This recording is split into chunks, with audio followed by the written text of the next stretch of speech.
Hello world, this is the Mizu, and today I will be discussing the journey of learning an instrument. These are the things that I wish I knew before even starting learning on. Why should you learn an instrument? First, you learn how you learn things. You'll always be in the loop of constant feedback for yourself, as it will be painfully obvious when you make a mistake. It sounds bad or it hurts when you play. Second is you commit yourself to a challenge. Third, you allow yourself to enjoy the present time a little bit more than often. Fourth, you allow yourself to be a creative. And the fifth is you allow yourself to be confident to perform what you love in front of everyone. How can you learn an instrument? Or how I should have learned an instrument? I say being self-taught, I know how should I tackle learning an instrument, as I wasted a lot of time on not so useful things. It has been a hell of a ride doing this, doing that, but I have built my own general flow of things specific to learning an instrument. Wanting to know that if you learn a single instrument, other instruments will be easier to learn too. So it's kind of domino effect. Step 0 is to make it fun. The first thing you should do is to play with it. Do anything. For the first 1 to 3 days or even a week.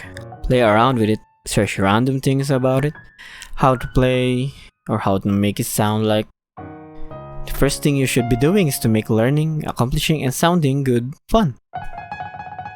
Step 1 is to learn the 20% that makes up the 80%. Learn the things that make up the majority of what you generally do. This is focused on making you play.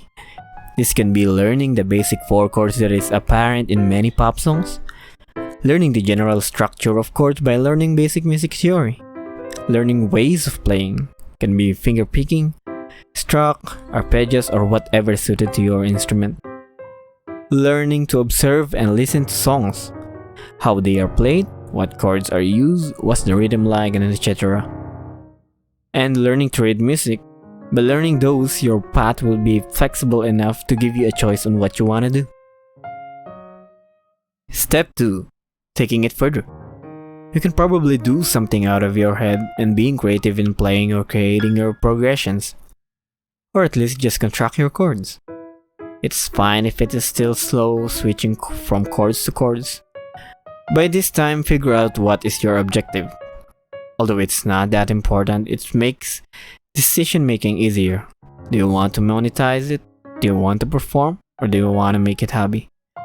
If you figure it out, or not, buy a course that will help you on your goal. I recommend starting in Udemy or Skillshare. Udemy goes sale often and it's pretty cheap. You get a self-paced course. One that I went through is this. The course is geared enough through general learning and can give you a jump start on common playstyles. I recommend it. I especially love the part about blues and jazz piano. Step 2.1. Supplemental learning. Having the self-paced course is great, but you can bolster your learning by taking it further. Every time you come across a playstyle or a section that you are completely interested in, search through other resources that give you the related knowledge. Make the course you bought the primary roadmap and supplement it as much as you can with YouTube tutorials, ebooks given by people experts in the field, or anything that can be helpful for you. The key here is you now have the roadmap to guide you. Step 3. Reaching the advanced level. By this time, you will have more focus on a specific set of your instrument. But it's also fine to not have one. You might decide to go more on musical, focus on composition, sight reading and performing, or focus on being one with a band, or even just enough knowledge to do music production. That's what I did. It's totally up to you. Plan your attack in the specific field using the knowledge back in the course, and what you lack on this field. This is where you will devote the energy and time to narrow down your skill set. Step 3.1. Getting an instructor. This is when you decide to get serious on a specific instrument of your choice. Very optional but extremely helpful. Consult on different teachers whose teaching method is effective for you. Step 4 is practice, perform, and teach. Repeated practice for polishing never hurts for yourself. Give a small amount of time for exercises so your skill won't get rusty. Teach everything you know to people to solidify what you know, but also listen to them.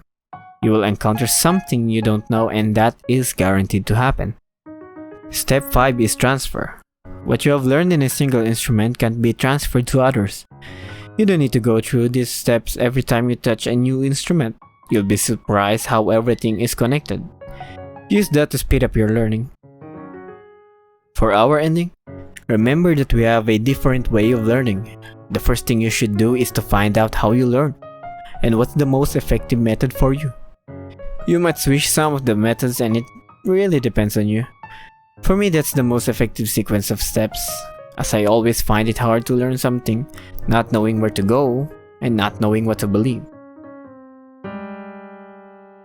I hope this video is helpful for you, and see you again.